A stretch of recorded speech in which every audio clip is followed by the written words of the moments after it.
Hello and welcome to Glasgow Rangers Nation with me, your host Owen, the channel that brings you your team every single day, the channel that brings you all the latest on Glasgow Rangers, the greatest team in world football. As you can see, guys, still in Italy, still baking over here and still trying to get around the Wi-Fi issues by having to use my 5G on my phone, or 4G as it is, because I don't know if they've got 5G in Italy. Really weird. No one, like I said, no wonder they lost the war. Anyway, we're going to talk a little bit about the game yesterday with Green at Morton.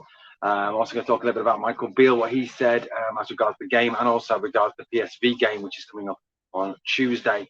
Also reflecting as well on Janis Hagi and his comments. A little bit of a sort of look into that as well.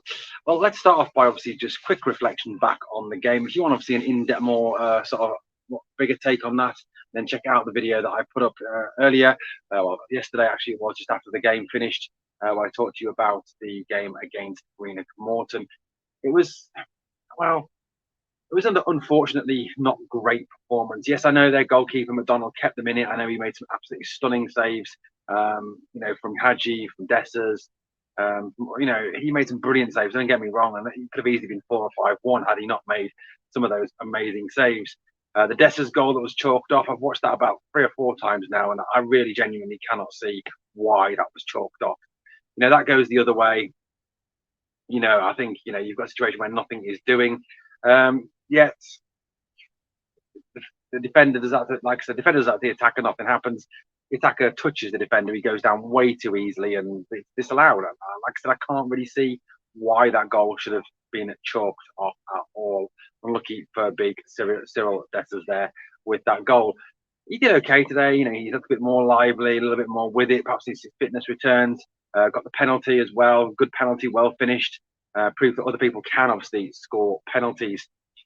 Today it really was, I think, a case of we missed Tav going forward, which is bizarre considering, obviously we've been critical of him, and I've been critical of him. But I don't think that's the issue. It never has been the issue, has it? Really, the situation with Tav, it's not the attacking sense that is wrong with Tav. His assists, his goals, his creative talents down the right wing are not the issue. That has never been the issue. It's the defense, isn't it? It's defending that is the worrying side of it. His defending is very, very worrying indeed. Particularly obviously coming with PSV on Tuesday, who will attack and will go after him. I think obviously that is going to be a concern. What you'd love really is a combination of Dujon Sterling and James Tavernier. Maybe if you had Tav's attacking skills with Dujon's defending skills, you'd have the perfect right back. Dujon Sterling today, I thought, looked very solid in defence. He looked every bit what he actually is, which is a natural defender, but very poor going forward, because that's what he said. That's not really his game. He's a natural defender. There's a few times he really did struggle to get the ball into the mixer. He really did struggle to, create any crosses. And given the fact that we do rely on our fullbacks for width, it was a struggle.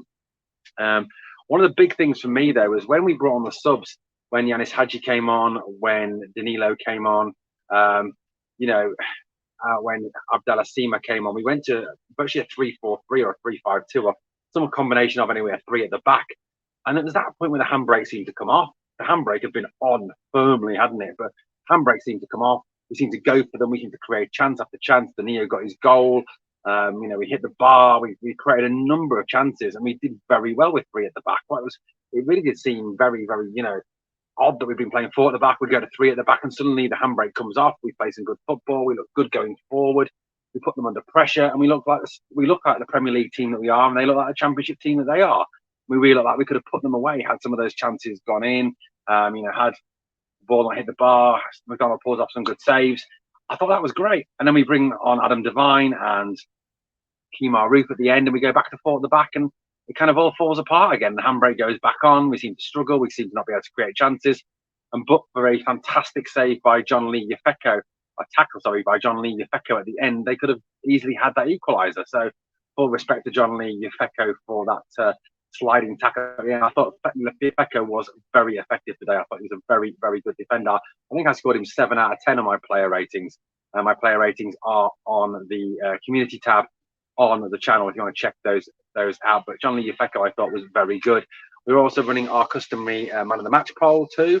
I think it's Hagi, Yefeko, Danilo, and Rabi Matondo. I thought Rabi Matondo had a decent game today. Some of his touches were good. His speed, he looked quick. He looked our most natural attacking talent before We changed formation to that 3 at the back, which seemed to really be effective. Is that something we could try maybe against PSV, or is it too big of a risk? Who knows? But I thought the 3 at the back looked good. I thought it enabled us to attack a lot more effectively. It gave us a bit more natural width. It gave us a bit more attacking talent. It gave us a lot more going forward. So could it be something that Michael Beale might be tempted to try in that first leg at Ibrox on Tuesday? It's absolutely vital for me that we get a lead there, we get a couple of goals up, and we win the game. Perhaps the 3 at the back is the best way to do that. Who knows?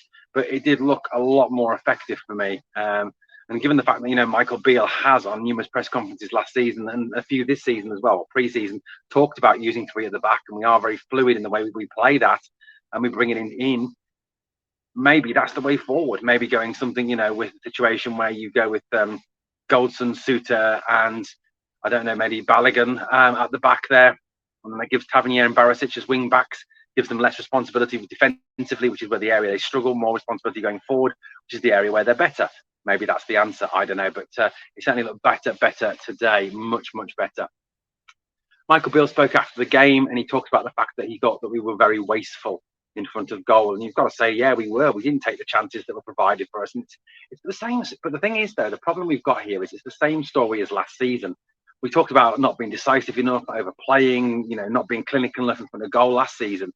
And, we had excuses then. Obviously, Cholak wasn't fit. Morelos was overweight and not interested.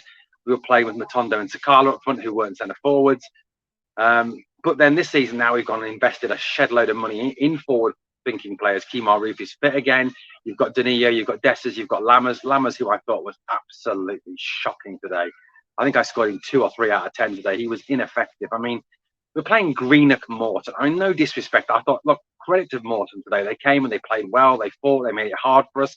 And full credit to you, Greenock Morton. I'm not dissing you, but look, Rangers should be putting this team away. And Lammers, if you can't do it against Greenock Morton, when are you going to be able to do it, mate? Because it wasn't good today at all. Absolutely shocking from Sam Lammers today. I would play Janis Hagi above him any day of the week. I've been tempted to actually start with Danilo and Dessers up front with either Hagi in behind or Canwell in behind against PSV on Tuesday, and not even have Lammers anywhere near the team because he was that bad today. And it was, like I said, only Greenock Morton, for heaven's sake, that we were playing. Michael Beale also spoke about the fact that he said that was the main issue, that was the problem, we weren't decisive. I think there was a lot more than that, Michael, if I'm being wholly honest with you. I didn't think we moved the ball quick enough. I thought we were very dithersome at times in possession. We were slow moving the ball forward. We let them reset too easily. At times the team looked like strangers. I know there was 8 changes made. I know that's not going to help. I did think that attacking wise at times, until we went 3 at the back, we were very, very poor going forward. Too slow, too dithersome, just not effective enough. And they didn't look to be a plan A, looked to be no tactics. Just looked to be clueless as to what they were meant to be doing. It was only when we seemed to change that 3 at the back formation that it started to go right, with Danilo and Seema really getting after them, and the Dessers playing a lot better. Hagi was fantastic when he came on. Janis Hagi, I thought, was absolutely superb when he came on. He played very, very well indeed. He seems to be copying Todd Cantwell as well, with that hairband tied in his hair. Is the magic Todd Cantwell hairband helping? Is that effective? Is that turning Janis Hagi into the new Todd Cantwell, or is it Todd Cantwell the new Janis Hagi? I don't know. I thought Janis was very good today. I thought passing was excellent. It's crisp. He gave purpose to the attack. He brought a real sense of purpose and a sense of forward thinkingness, and speeded up the attack as well. I thought he was very good indeed today. For me, Janis Hagi, who's a natural talent in Europe, someone who does exceptionally well in Europe, is someone we've got to use on Tuesday. I can't see why we wouldn't use him, given how well he played today, and given the fact that, he is looking back to his best. He said in his interview that he needed a pre-season. He felt he needed a pre-season to get himself back, after that horrific injury, and he's done it. He looks very good indeed. Very, very interesting comments from Janis Hagi today as regards him being left out of the team. He said obviously that he was disappointed. He didn't agree with the team selection, but he respected the manager for that team selection. But very interested indeed that he did look exceptionally angry. He looked fed up. He didn't look happy at all. And that's not good. Hagi's a good player. Hagi's someone I want to keep hold of, and he is someone who can be creative. I think can have a big influence on this team and can help this team move forward. If you look back to 55, how good he was during that season. if he can get back to there, or be even better. He looked, like I said, I don't know, it was only green at Morton, but he did look very good today, and he did look back to his natural best. Yes, he isn't the fastest player in the world, but neither is Kevin De Bruyne of Manchester City. He's not lightning quick either. It doesn't hold him back. Janis looked brilliant today. He looked really, really good, and I would play him against PSV on Tuesday. I think his creativity, some of the shots he had today was superb, and I can completely understand where Janis is coming from. The fact that he's annoyed, he's fed up, he's disappointed, and he said that. He didn't agree with what the manager did today. He's disappointed, but he respects the manager, and I think it's okay for him to say that. It's okay for him to come out and say that he's not happy, that he doesn't want, he wants to play, and when he isn't selected, after giving 100% in training, which is what he said, he didn't miss pre-season, a single minute of pre-season. He hasn't missed training. He's been there. He's been giving 100%, and not to get selected, I think, hurt Janis, and that really isn't fair on him. I think he deserves a big chance, and I would give him the chance to play Tuesday against PSV Eindhoven. Personally, if I was picking a team, and you might say, "Oh my God, please don't," I would pick obviously Jack Butland in goal, who I thought did very well against today. Some solid saves, some good saves. Yesterday, sorry, I am recording this Saturday night, that's why. Butland in goal. Tav, I would go with. Most of you, I've been rethinking this. I would actually go with a back three in this game.